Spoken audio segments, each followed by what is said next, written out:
Well, boy, we got some serious, and I mean serious fiction peddling going on here. Zero Hedge, both articles. Really, these are two separate videos, but they're the same. We're going to be talking about the same thing, so this is one. New York City homelessness surges to the highest levels since the Great Depression. No, not 2008, 2009. The Great Depression, 1929 to early 30s. New York City homelessness surges to the highest levels since the Great Depression. And the federal government has the nerve to tell you that unemployment is just 5%. Just like the commander-in-chief, if you want to call him that, Barack Obama, as soon as he takes office, remember that? Instantaneously receives Nobel Peace Prize. Nobel Peace Prize. We're still involved in the Middle East. We overthrew Libya with him in charge. And Egypt. Again, Lindsey Williams called that in advance and said we'd be giving the Muslim Brotherhood to these people, to these countries when they won. We saw Egypt hold an election. One of the guys was a Muslim Brotherhood dude, and he won 51-49. So, Mr. Nobel Peace Prize, we helped overthrow Libya, Egypt, Yemen. We're trying to do so in Syria. The Afghanistan wars, the Iraqi wars, the crap happening in Pakistan as well. And they give this guy a Nobel Peace Prize. That's the equivalent of writing a piece of legislation that takes away more freedoms than you've ever heard of in your life, and then naming that legislation the Patriot Act. Oh, isn't that patriotic? Oh. So what do we have here? With each passing week, the level of homelessness in New York City continues to surge to new record highs. In fact, the number of homeless people checking into New York City shelters each night is up 85% just since 2010 and currently stands at the highest level since the Great Depression of the 1930s. We are talking about New York City, the financial powerhouse, as they say, of the world. Wall Street, you name it. Financial epicenter. If there's one state in this country that all people should have, the stats should show very good numbers for everybody. The lowest unemployment, most jobs, best paying jobs, and certainly the least amount of people in a homeless shelter, which means a bunch of homeless people. Shouldn't it be New York City? Shouldn't that be the one city with the least of all these problems? Being the financial powerhouse that it is? Nope. Apparently not. Ironically, the increase in homelessness experienced during the Great Recession of 08 and 09 was just a blip on the radar compared to the past 5 years, as residential rental rates in New York City have absolutely soared. So, if insane rental prices can drive, or at least be a part of, the factors that drive people to be homeless in New York City, because I do remember doing a video several months back where full-time employees, I think, of the city were not making enough money to simply rent a place.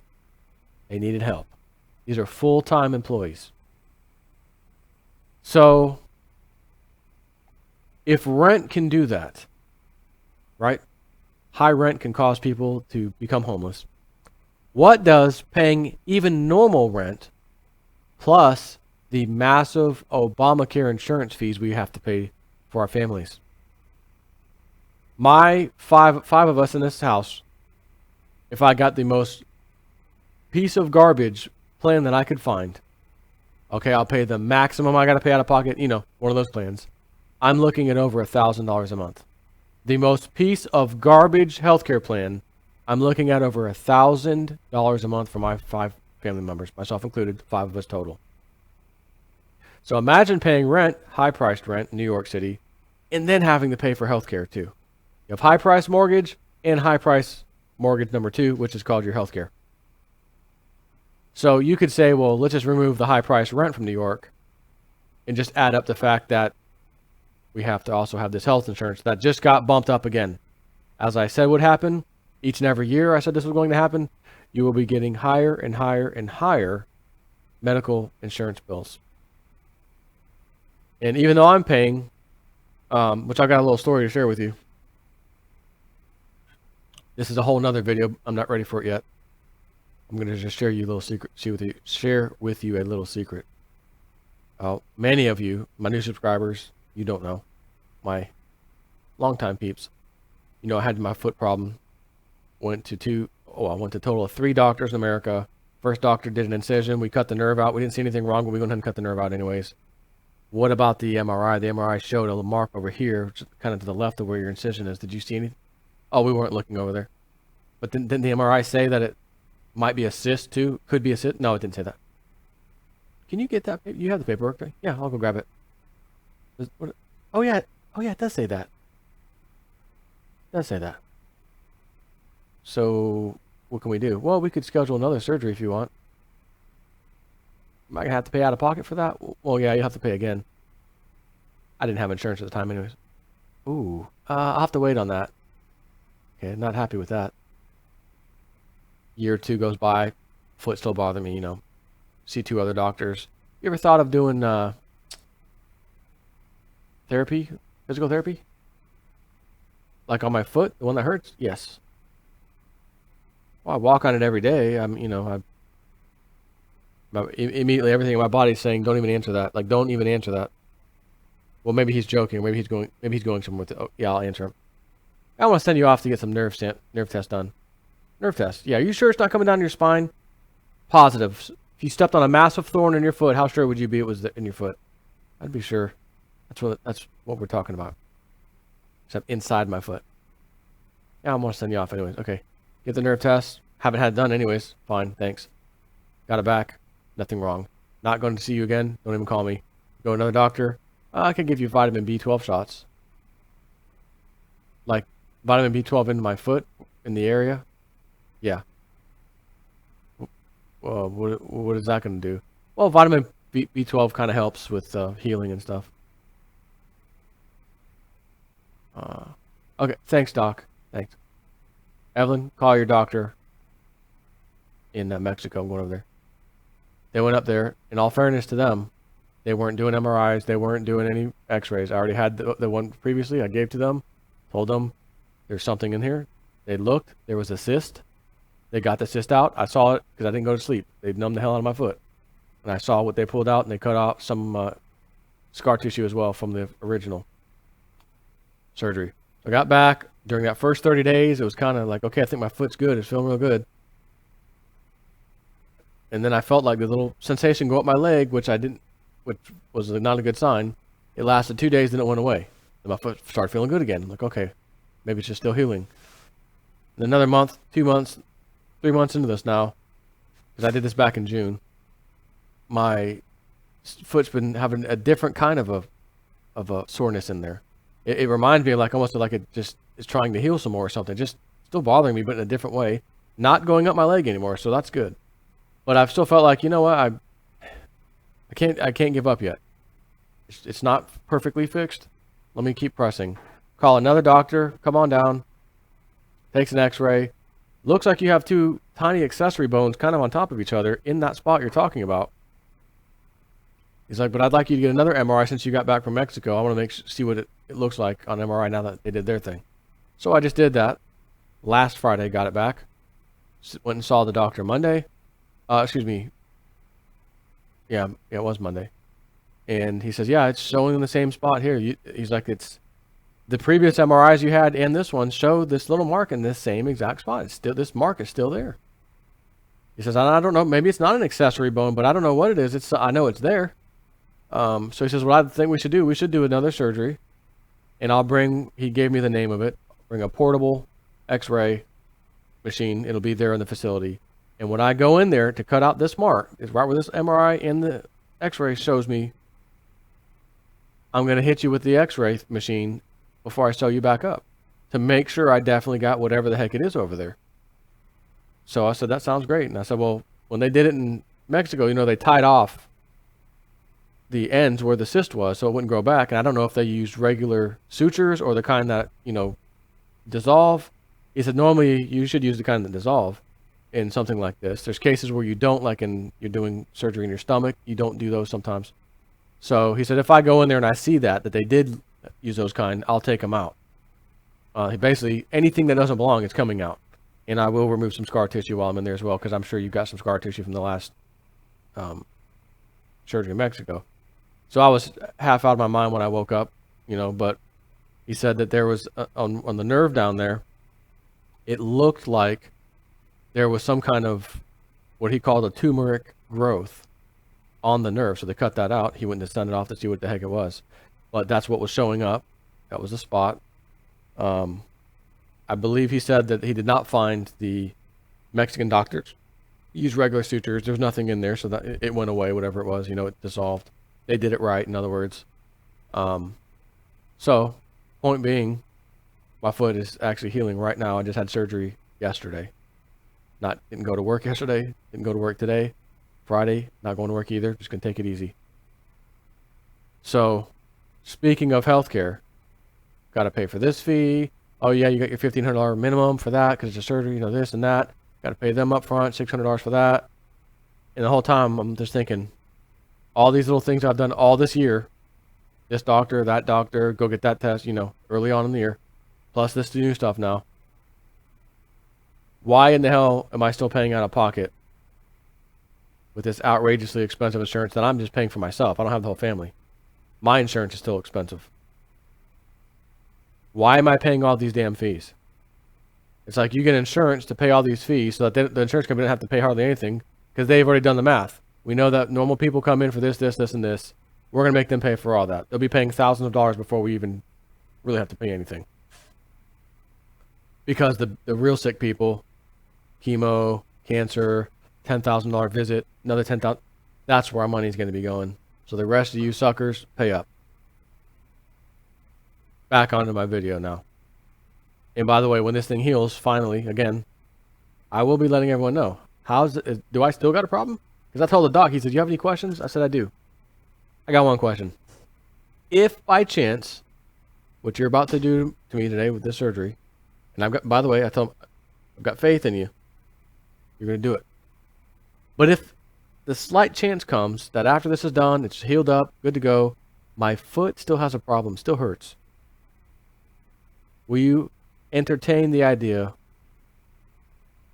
of maybe an amputation where that little scar line was from the Mexican doctors? Because that is the exact mark where it's almost like a line, you know. You cut that out, that's like X marked the spot perfectly. He's like, I just did a surgery yesterday. I mean, a amputation yesterday. And his facial expression was like, I don't like doing that. But he said, let's cross that bridge when we get there. We will talk about it. Fair enough. Other doctors, absolutely not. No discussion. Hopefully, I don't have to have that discussion. My foot can remain intact, and this thing is finally healed. So, back to the video, or topic at hand, I should say. As CBS points out, while some on the City Council of New York City have called for more government support to curb homelessness, efforts taken by Mayor Bill de Blasio, I think it's Blasio, have been largely ineffective so far. The number of homeless people living in New York City has reached a record high.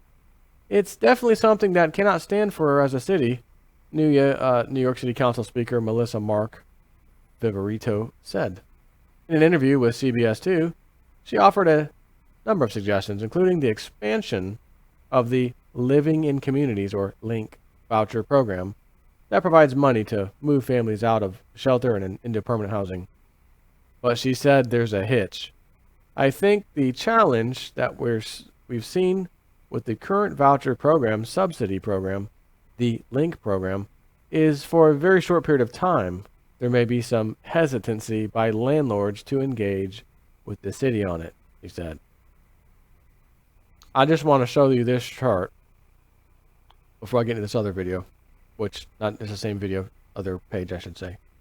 Number of homeless people each night in the New York City shelter system from 1983 to 2016. Now you will notice we had 2008, 2009 right here. Okay.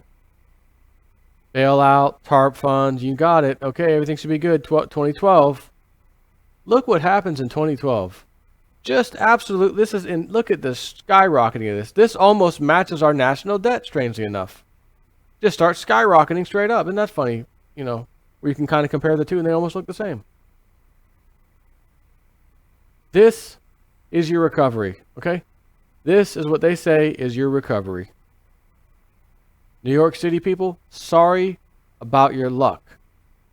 Sorry that you can't find a house because it's too expensive. This is a piece or a result of the banker bailout of 2008 and 9. These banks should have been able to completely flounder, reset everything. You would have had real estate crash worse than it ever did before. Like in 2005 and 7, it would have crashed even worse. Things would have essentially reset themselves, and you would not be paying this high rent right now. We'd actually have fair prices, but the Federal Reserve had to get involved, bring interest rates way down near zero to give you and I, which we're not complaining, 3.5%, 4% interest loan. Oh man, that's fantastic. But then that means, well, I can charge more for my house if I'm renting it out.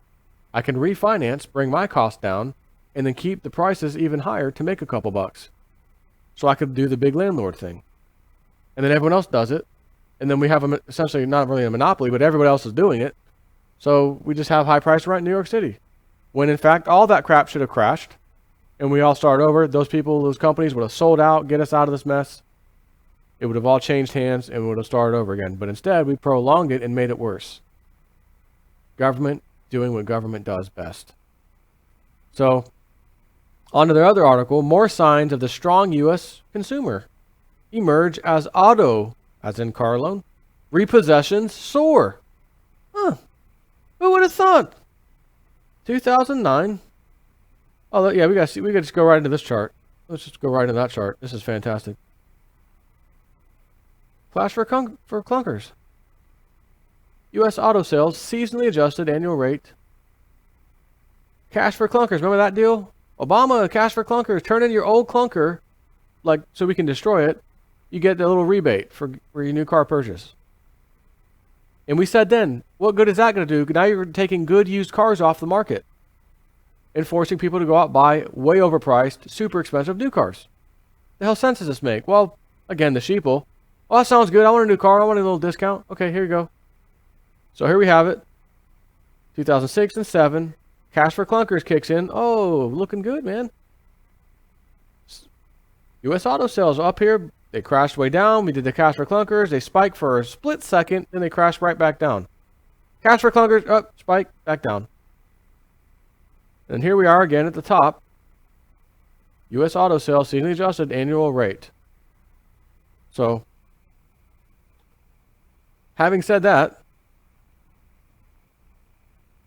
a look just beneath the surface reveals a slightly different take on the U.S. auto industry. As the Financial Times recently pointed out, auto repossessions in the U.S. are soaring. So we have these sales. Oh, look, these sales. Good sales. But we also have something else happening that's incredible. An unprecedented amount of repossessions. So, as the Financial Times pointed out recently, auto repossessions in the U.S. are soaring, and with the exception of the Great Recession in 2008 and 9, stand at the highest levels recorded in 20 freaking years.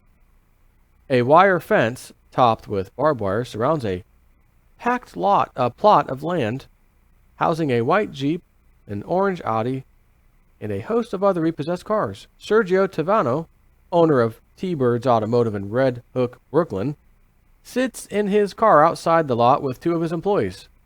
Quote, "The number of repossessions we are doing has definitely risen," he says. "It's the highest I have ever seen it," he said.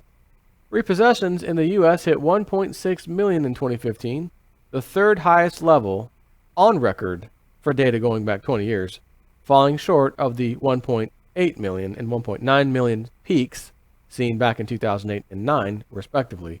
That number is predicted to rise to 1.7 million this year, according to Tom Webb, chief economist at Cox Automotive.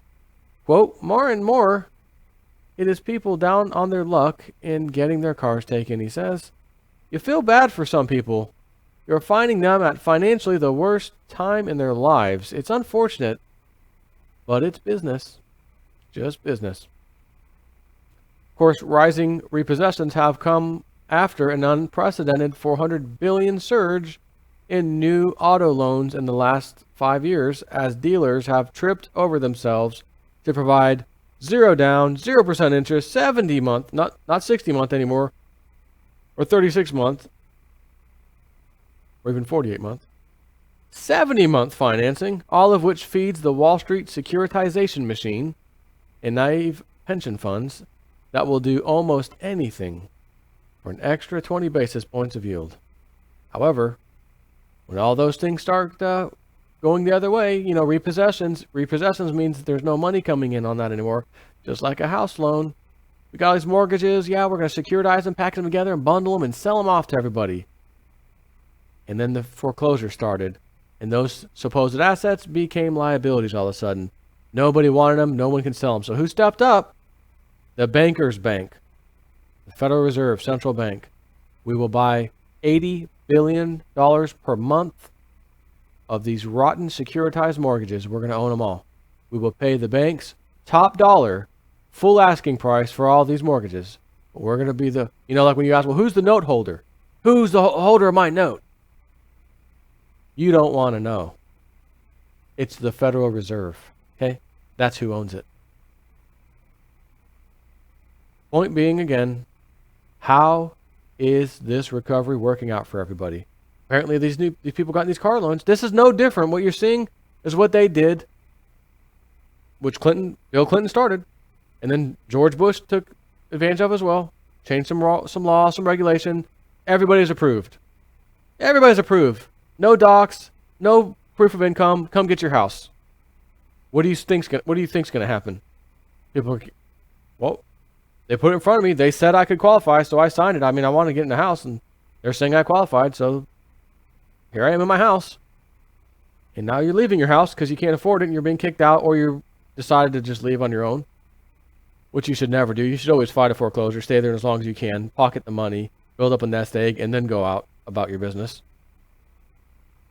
But sheeple are sheeple. Sheeple are sheeple, so why does it seem? So, auto loans, what do? 0 down. Everyone's approved. Come on down. 70-month loans now. We'll do anything this. What happens? Well, you shouldn't have been approved, and you were approved.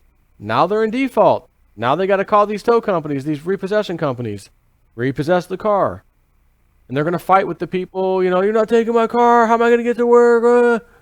Well, you should, no one told you to buy the car.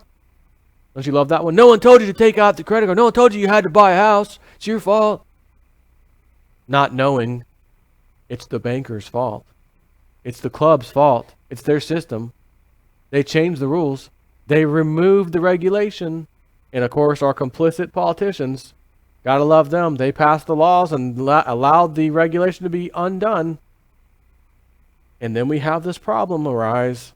Foreclosures, repossessions. Welcome to the new America. Take care.